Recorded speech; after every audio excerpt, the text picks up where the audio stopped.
प्यारे बच्चों को मेरा नमस्कार। आज अपने करने जा रहे हैं जयशंकर प्रसाद द्वारा रचित कविता आत्मकथ्य। आत्मकथ्य अर्थात अपनी कथा, स्वयं की कथा, अपने बारे में लिखना। तो हुआ क्या कि जयशंकर प्रसाद के कुछ मित्र, लेखक मित्रों ने कहा कि हमने अपनी आत्मकथा लिखी है तो आप भी अपनी आत्मकथा लिखिए।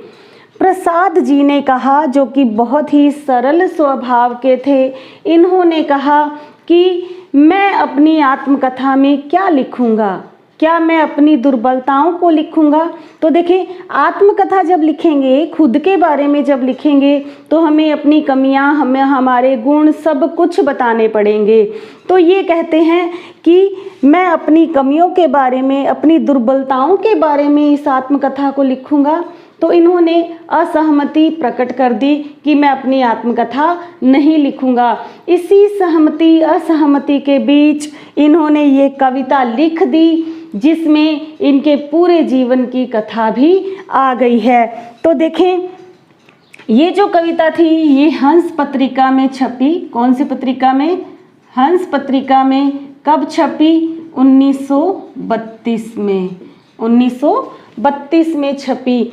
तो प्रसाद जी अपनी आत्मकथा में क्या कहना चाहते हैं, देखो। मधुप गुनगुनाकर कह जाता, कौन कहानी यह अपनी। अर्थात मधुप क्या होता है? भंवरा। मधुप का मतलब होता है भंवरा। तो इसमें प्रसाद जी ने इस शब्द को, मधुप शब्द को प्रतीक रूप में रखा है, अर्थात मन रूपी भंवरा। मन रूपी भंवरा जो है, गुनगुनाकर कह जाता, कौन कहानी यह अपनी। प्रसाद जी कह रहे हैं, ध्यान से समझना, कि मन रूपी जो भंवरा है वो गुनगुना करके, गुंजार कर करके अपनी पूरी कहानी कह रहा है। कि मन रूपी जो भंवरा है वो गुंजार करके पूरी कहानी कह रहा है। मुरझाकर गिर रही पत्तियां, मुरझाकर गिर रही पत्तियां, देखो कितनी आज घनी। तो मुरझाकर गिर रही पत्तियां किसका प्रतीक है? ध्यान रखना, ये वृद्धावस्था के आगमन का प्रतीक है। वृद्धावस्था के आगमन का प्रतीक है, अर्थात दुख और निराशाओं का प्रतीक है। गिरकर यानी कि पत्तियां, जीवन रूपी जो पत्तियां हैं वे मुरझाकर गिर रही हैं। देखो आज कितनी घनी, कि ये कितनी घनी हो चुकी हैं, अर्थात वृद्धावस्था आ चुकी है। और किस तरह से मेरे जीवन की जो पत्तियां हैं वे सारी गिर रही हैं। इस गंभीर अनंत नीलिमा में असंख्य जीवन इतिहास। कवि कहते हैं कि इस गंभीर अनंत नीलिमा अर्थात नीले आकाश में, इस गंभीर अनंत नीले आकाश में लोगों ने असंख्य अपने जीवन के इतिहास लिखे। कि लोगों ने असंख्य इतिहास लिखे अपने जीवन के। यह लोग करते ही रहते हैं अपना व्यंग्य मलिन उपहास। कि ये लोग जो अपना जीवन इतिहास लिखते हैं वे अपने आप का क्या करवाते रहते हैं? व्यंग्य और उपहास के पात्र बन जाते हैं। वे लोग क्या बन जाते हैं? व्यंग्य और उपहास के पात्र बन जाते हैं, अर्थात मलिन उपहास। मलिन उपहास क्या अर्थ होता है? कि दोषपूर्ण या निंदा युक्त, यानी कि लोग जो है, जो अपना जीवन इतिहास लिखता है, लोग उनका क्या करते हैं? व्यंग्य ही करते हैं या उनकी निंदा ही करते हैं। कि अपने आप को वे व्यंग्य और दोषपूर्ण उपहास के पात्र बना देते हैं। आगे समझ में यहाँ तक? दोबारा से देखो, मधुप गुनगुनाकर कि मन रूपी भंवरा जो है वो गुंजार कर करके अपनी कहानी कह रहा है, और मुरझाकर गिर रही जो पत्तियां हैं, जीवन रूपी जो पत्तियां हैं वो जो है मुरझाकर गिर रही हैं। और इस गंभीर, गंभीर अर्थात गहरे, इस गहरे अनंत नीले आकाश में पता नहीं कितने जीवन के इतिहास लिखे गए। तो यह लोग करते ही रहते हैं। ये लोग क्या करते रहते हैं? अपने ही अपना व्यंग्य और निंदा युक्त उपहास ही करवाते रहते हैं। तब भी कहते हो कह डालूं दुर्बलता अपनी बीती। तो भी आप लोग मुझसे कहते हो। किनसे कह रहे हैं लेखक? अपने मित्रों से कह रहे हैं कि तो भी आप मुझसे कहते हो कि मैं अपनी दुर्बलताओं को, जो मुझ पर बीती, मेरी दुर्बलताओं के कारण जो मुझ पर बीता, वो मैं सब कह डालूं। कौन कह रहा है? कवि कह रहा है। अर्थात इससे पता चलता है कि कवि जो थे वो बिल्कुल सरल और शांत स्वभाव के थे। उनके अंदर इतनी कमियां थी, इतनी, अर्थात जो सरल होगा वो क्या माना जाता है आजकल? उनके अंदर कमी मानी जाती है। सरल स्वभाव वाला व्यक्ति को क्या माना जाता है कि इसके अंदर तो ये कमी है। तो इनकी सरलता की वजह से ही, इन्हें इनकी कमियों की वजह से ही इन पर जो बीती, अर्थात इनको अपनों ने ही जो धोखे दिए। क्यों? क्योंकि ये चालाक नहीं थे, सरल स्वभाव के थे। तो यह इनके अंदर कमी थी। तो कहते हैं तब भी कहते हो, तो भी आप मुझसे कहते हो कि कह डालूं, कि कह दूं दुर्बलता अपनी बीती, जो मुझ पर बीती उन कमियों को मैं लिख डालूं। तुम सुनकर सुख पाओगे, देखोगे यह गागर रीति कि क्या तुम सुनकर सुख पाओगे? क्या तुम्हें सुख मिलेगा अगर तुम देखोगे यह गागर रीति, अर्थात जीवन रूपी जो गागर रीति, अर्थात खाली, जीवन रूपी खाली गागर को जब तुम देखोगे, यानी कि मेरा जो जीवन है वो बिल्कुल खाली है, बिल्कुल रीता है, अर्थात मेरे जीवन रूपी जो गागर है वो बिल्कुल खाली है। यहाँ रूपक अलंकार आ रहा है, ध्यान रखना कि जो जीवन रूपी गागर है वो पूरी की पूरी खाली है। तो क्या इसे देखकर तुम्हें सुख मिलेगा? किंतु कहीं ऐसा ना हो कि तुम ही खाली करने वाले अपने को समझो मेरा रस ले अपनी भरने वाले। कि किंतु कहीं ऐसा ना हो कि तुम ही खाली करने वाले। लेखक किससे कह रहे हैं? लेखक उन मित्रों को संबोधित करते हुए कह रहे हैं जिन मित्रों ने इनको आत्मकथा लिखने के लिए प्रेरित किया था, इनको कहा था कि तुम आत्मकथा लिखो। उन्हीं को संबोधित करते हुए कह रहे हैं कि किंतु कहीं ऐसा ना हो कि तुम ही खाली करने वाले, कि मुझे डर है कि कहीं तुम ही तो वो नहीं हो जिन्होंने मेरे जीवन को खाली कर दिया है। अर्थात कहीं तुम ये ना समझ लो कि तुमने ही मेरे जीवन को खाली किया है। अपने को समझो मेरा रस ले, यानी कि कहीं तुम स्वयं को दोषी ना मानने लग जाओ। अपने मित्रों से क्या कह रहे हैं कि कहीं तुम स्वयं को दोषी ना मानने लग जाओ। मेरा रस ले अपनी भरने वाले, अर्थात मेरा रस, मेरी खुशियां लेकर मुझे रसहीन करके खुद को रस से भरने वाले हो गए हो। क्या कह रहा है कि मुझे खाली करके तुम अपने आप को भर लो।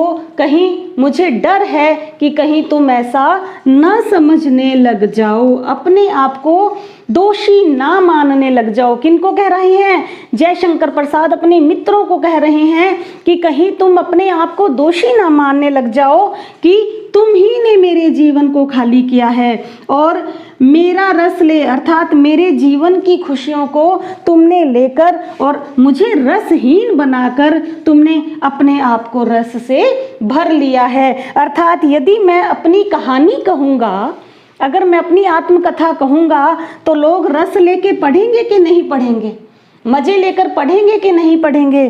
तो फिर वही बात यहाँ पर कवि कहना चाहते हैं कि तुम लोग तो तुम्हें तो रस मिलेगा, लेकिन मैं कैसा हो जाऊंगा, रसहीन हो जाऊंगा। आगे देखें, यह विडंबना अरि सरलते यानी कि अपने सरल स्वभाव को कह रहे हैं जयशंकर प्रसाद।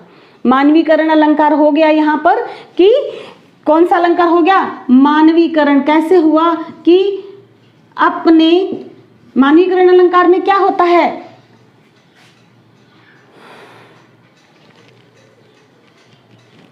निर्जीव पर सजीव का आरोप कर देना, अर्थात अरे सरलते, अरे सरल स्वभाव, तेरी हंसी उड़ाऊं मैं, कैसी विडंबना है यह। विडंबना अर्थात विचित्र संयोग, कैसा विचित्र संयोग है यह कि अरे सरलते, तेरी ही हंसी उड़ाऊं मैं, कि जो मेरा सरल स्वभाव है, अगर मैं सरल स्वभाव के बारे में लोगों को बताऊंगा तो लोग मेरे सरल स्वभाव की क्या करेंगे, हंसी ही उड़ाएंगे।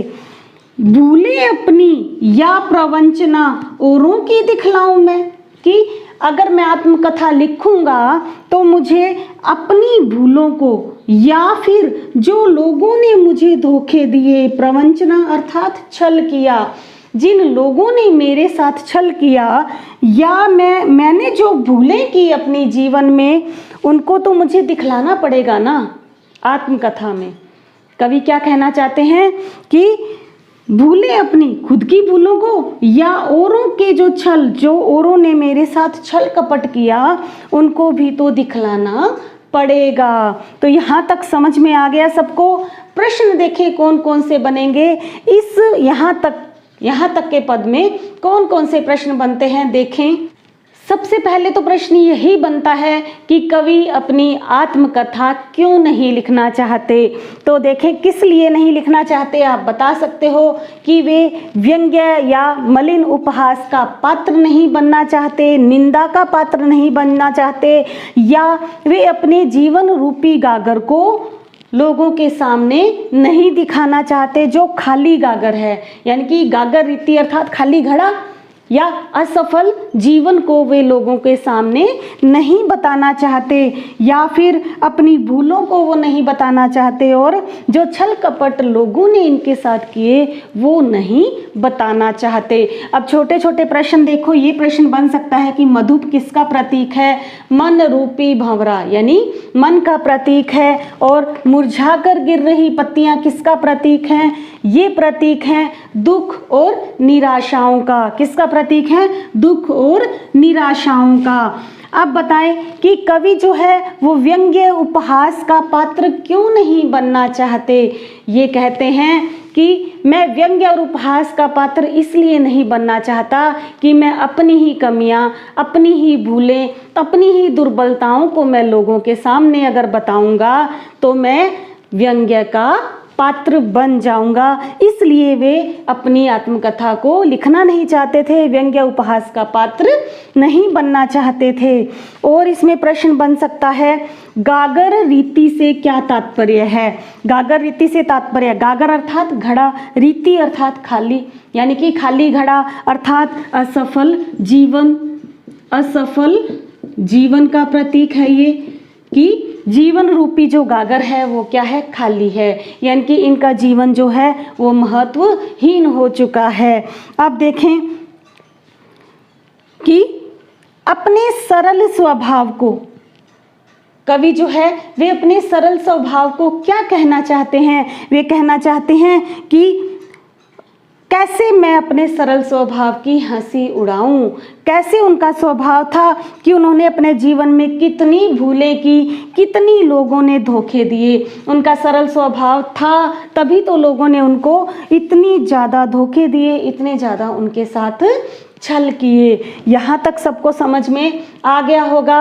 अब चलेंगे आगे देखिए कवि क्या कहना चाहते हैं। जयशंकर प्रसाद, उज्जवल गाथा कैसे गाऊं मधुर चांदनी रातों की, कि कवि कहना चाहते हैं कि मेरे जीवन की जो मधुर चांदनी रातें थी यानी कि मेरे जो अच्छे दिन थे, मेरे जो उस जीवन में उस समय के सुंदर दिन थे, अच्छे दिन थे, उन रातों की मैं उज्जवल गाथा कैसे गाऊं, यानी कि सुंदर गाथा, वह सुंदर कहानी मैं कैसे गाऊं जब मेरे जीवन में सुख आने वाला था, वो बातें मैं कैसे गाऊं। अरे खिलखिलाकर हंसते होने वाली उन बातों की। अर्थात कवि कहते हैं कि जब ये अपनी प्रिया के साथ, अपनी प्रेमिका के साथ होते थे तो वो उनके जीवन के सबसे मधुर क्षण थे, उनके जीवन की वो चांदनी रातें थी। उनकी उज्जवल कहानी वो कैसे सुनाएं, जिस प्रिया के साथ, जिस प्रेमिका के साथ में वे खिलखिलाकर हंसते हुए जो बातें करते थे, उन बातों को वो अपनी आत्मकथा में कैसे लिखें। मिला कहाँ वह सुख जिसका मैं स्वप्न देखकर जाग गया। कवि कहते हैं कि वह सुख मुझे कहाँ मिला जिसके मैं सपने देखता रहता था। अर्थात मेरे जीवन में कभी सुख आया ही नहीं, जिनके केवल मैं सपने देखकर जाग जाता था, वह सुख मुझे मिला ही नहीं। मिला कहाँ वह सुख जिसका मैं स्वप्न देखकर, जिसके सपने देखकर मैं जाग जाया करता था, वह सुख मुझे नहीं मिला, कभी नहीं मिला। आलिंगन में आते आते मुस्किया कर जो भाग गया। अर्थात वे अपनी आलिंगन अर्थात गले लगाना, वे अपनी प्रेमिका को गले लगाना चाहते थे, लेकिन प्रेमिका जो थी वो शर्मा कर भाग जाती थी। अर्थात वो सुख जिसे मैं गले से लगाना चाहता था वो मेरे से दूर चला जाता था, मुझसे दूर चला जाता था। यानी कि इनकी प्रिया जो थी, इनकी प्रेमिका जो थी, वो मुस्कुराकर भाग जाती थी। अर्थात वे अपने सुख को गले से लगाना चाहते थे, लेकिन वो सुख जो था वो मुस्कुराकर भाग गया। जिसके अरुण कपोलों की, ये अपनी प्रेमिका के बारे में बात कर रहे हैं कि जिसके अरुण कपोलों की मतवाली सुंदर छाया में। ध्यान से समझना, अच्छी तरह से समझना कि जिसके अरुण, अरुण अर्थात लाल, अरुण अर्थात लाल, कपोल, कपोल का अर्थ क्या होता है, गाल। जो गाल हैं किसके, मेरी प्रेमिका के जो गाल हैं वो कैसे हैं, बहुत ज़्यादा लाल हैं। उसकी मतवाली सुंदर छाया में, अर्थात वे मन को मोहने वाले हैं, मतवाले हैं, सुंदर हैं। उनकी छाया में अनुरागिनी उषा लेती थी निज सुहाग मधुमाया में। अच्छे से समझो, देखो, अनुरागिनी उषा, उषा अर्थात प्रातःकालीन समय, ध्यान रखना, उषा अर्थात प्रातःकाल, ठीक है। जो अनुरागिनी, अनुरागिनी अर्थात प्रेममयी, सुबह सुबह का जो समय होता है वो कैसा होता है, बहुत ही सुहावना, बहुत ही प्यारा होता है। कि अनुरागिनी उषा, जो प्रेममयी उषा जो थी, लेती थी निज, निज अर्थात अपने लिए भी, सुहाग मधुमाया में। सुहाग क्या होता है, प्रतीक चिन्ह है, यानी कि सिंदूर, प्रतीक चिन्ह है महिलाओं का कि मधुमाया में, इसकी सुंदरता में वह सिंदूर यानी कि लालिमा, सिंदूर यहाँ पर अर्थात क्या है, लालिमा, लाल रंग का सिंदूर होता है। तो अच्छी तरह से समझो कि मेरी जो प्रिया के कपोल थे, मेरी प्रिया के जो गाल थे वो इतने सुंदर, इतने मनमोहक, इतने लाल थे कि प्रेममयी जो उषा थी वह भी प्रतिदिन अपने लिए जो लालिमा थी वो किससे लेती थी, मेरी पत्नी के गालों से लेती थी। अर्थात मेरी पत्नी के जो गाल थे वो प्रातःकालीन उषा की लालिमा से भी ज़्यादा लाल और ज़्यादा सुंदर थे।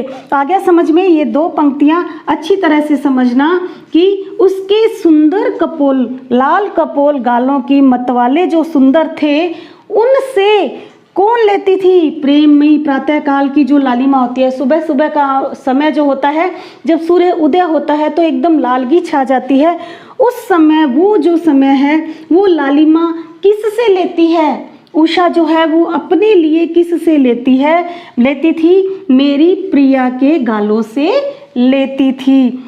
उसकी स्मृति पाथे बनी है, थके पथिक की पंथा की। उसकी जो यादें हैं, स्मृति मतलब यादें, यानी कि इनकी प्रेमिका अब इनके जीवन में नहीं है।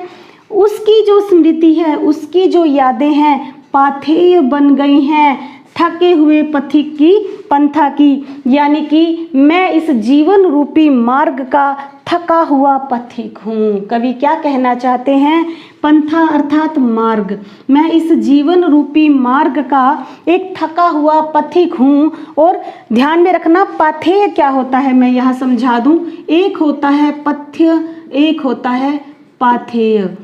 यानी कि पथ्य होता है जो बीमार के लिए भोजन होता है, ठीक है, बीमार के लिए भोजन। और पाथेय क्या होता है, रास्ते में ले जाया जाने वाला। यानी कि जब अपन कहीं यात्रा पर जाते हैं तो अपने साथ में जो खाने पीने का सामान, जो संबल हम लेकर जाते हैं, उसे क्या कहते हैं, पाथेय कहते हैं। संबल भी कह सकते हैं इसे, रास्ते में ले जाया जाने वाला भोजन। आ गया समझ में, रास्ते में जो अपन साथ लेके जाते हैं वह। तो अच्छी तरह से समझो कि मैं हूँ पथिक, कौन सा, जीवन रूपी मार्ग का थका हुआ पथिक हूँ, अर्थात इस जीवन ने मुझे कुछ भी नहीं दिया है, मैं थक चुका हूँ, एक थका हुआ यात्री हूँ मैं। और मेरी पत्नी की यादें ही मेरे लिए अब क्या बन गई हैं, पाथेय बन गई हैं, यानी जीने का सहारा बन गई हैं। केवल वे यादें ही हैं जो मेरा संबल हैं, जो मेरे इस थका हुआ जो मैं यात्री हूँ उसका सहारा हैं। सीवन को उधेड़ कर देखोगे क्यों मेरी कंथा की। सीवन, सीते, कोई चीज अपन सुई धागे से सीलते हैं ना, उसको बोला है सीवन। और कंथा, कंथा के दो अर्थ हैं, श्लेष अलंकार है इसमें। कंथा अर्थात गुदड़ी, इसको क्या कहते हैं, गुदड़ी। और दूसरा अर्थ इसका है हृदय या अंतर्मन। दो हैं अर्थ इसके, तो इसमें अलंकार कौन सा हो जाएगा, श्लेष अलंकार हो जाएगा। देखो कि सीवन को उधेड़ कर देखोगे क्यों मेरी कंथा की। गुदड़ी जो होती है, गुदड़ी अपन सीलते हैं ना, पुराने सुराने कपड़ों की गंदी मंदी रुई जैसी भी पड़ी होती है, अपने एक गुदड़ी बना देते हैं, ठीक है। उसी तरह से कवि कहते हैं कि मेरे हृदय के अंदर भी जो मेरा हृदय है वो किसके समान है, गुदड़ी के समान है। मेरे इस हृदय के अंदर केवल कमियां, छल, धोखे, प्रवंचनाएं और असफलताएं ही भरी पड़ी हैं। क्या तुम उसे उधेड़ कर देखोगे, क्या तुम मेरे हृदय को उधेड़ कर देखोगे। कवि पूरी तरह से टूट चुका है अपने जीवन से। क्या तुम उस जीवन को उधेड़ कर, मेरे जीवन को, मेरे हृदय को उधेड़ कर क्या तुम देखोगे। आगे कवि कहते हैं, छोटे से जीवन की कैसे बड़ी कथाएं आज कहूं, कि मेरा जीवन छोटा सा है और उसकी कथाएं कौन सी हैं, बड़ी बड़ी हैं। कैसे कह दूं मैं अपने छोटे से जीवन की बड़ी कथाएं। देखें, लेखक कुछ ना कहकर भी वे सब कुछ कह रहे हैं अपने जीवन के बारे में, कि कैसे कहूं, क्या यह अच्छा नहीं औरों की सुनता मैं मौन रहूं। क्या ये अच्छी बात नहीं है कि मैं औरों की सुनता रहूं, खुद मैं मौन ही रहूं, शांत ही रहूं, चुप ही रहूं, किसी से कुछ ना कहूं, दूसरों की कथाओं को मैं सुनता रहूं।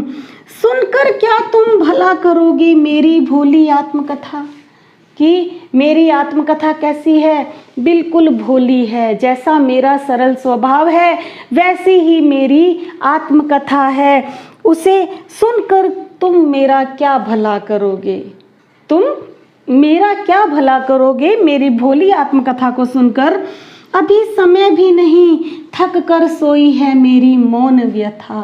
अर्थात मेरी जो मौन वेदना है वो थक कर सो चुकी है। मैं इस जीवन रूपी पथ पर थक चुका हूँ और मेरी वेदना जो है वो सो चुकी है। आप लोग इसे जगाने का प्रयत्न ना करें और इस वेदना को, इस मौन व्यथा को सोए ही रहने दें। अर्थात मुझे ना कहें कि मैं अपनी आत्मकथा लिखूं। तो देखो किस तरह से, कितनी सुंदरता से कवि ने अपने पूरे जीवन के बारे में बता दिया। अब इसमें से प्रश्न देखें कैसे आएंगे कि उज्जवल गाथा कैसे गाऊं। कवि जो है वो कौन सी उज्जवल, कौन से अच्छे दिनों को याद कर रहा है, जो वो दिन जो उन्होंने अपनी पत्नी के साथ बिताए थे, उन बातों को वह याद कर रहा है। आलिंगन में आते आते मुस्कुरा कर जो भाग गया से क्या तात्पर्य है। अर्थात जो सुख उनके गले से लगने ही वाले थे, अर्थात वो सुख मुझे मिलने ही वाला था। कवि क्या कहते हैं कि वो सुख मुझे मिलने ही वाला था कि अचानक से वो मुझसे दूर चला गया। और जिसके अरुण कपोलों की, प्रश्न देखिए कौन सा बनता है कि अरुण कपोल किसके हैं। प्रश्न बन सकता है अरुण कपोल किसके हैं और अनुरागिनी उषा से उसका क्या संबंध है। अच्छी तरह से देखना कि अरुण कपोल जो हैं वो उनकी पत्नी प्रेमिका के हैं, जो उनकी पत्नी है और उनकी प्रेमिका भी है, जिनसे वो बहुत ज़्यादा प्यार करते थे, उसके हैं। और अनुरागिनी उषा जो प्रातःकालीन उषा है, वह अपने लिए सिंदूर जो है, अपने लिए जो लालिमा है, वो भी इनकी पत्नी के गालों से लेती है। यहाँ तक आ गया समझ में। अब आएगा प्रश्न बन सकता है पाथेय से क्या तात्पर्य है।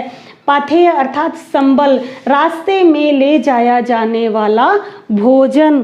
पाथेय का मतलब क्या होता है, रास्ते में ले जाया जाने वाला भोजन। अब देखें कंथा से क्या तात्पर्य है। कंथा अर्थात गूदड़ी और इसका दूसरा अर्थ है हृदय या अंतर मन। अच्छी तरह से इस लेसन को, इस पाठ को अच्छी तरह से समझ लेना। अब देखें कि कवि क्या कहना चाहता है कि उनके छोटे से जीवन की बड़ी कथाएं कैसे हैं। बड़ी कथाएं इस तरह से हैं कि इन्होंने अपना, इनका बिल्कुल ही सरल स्वभाव था।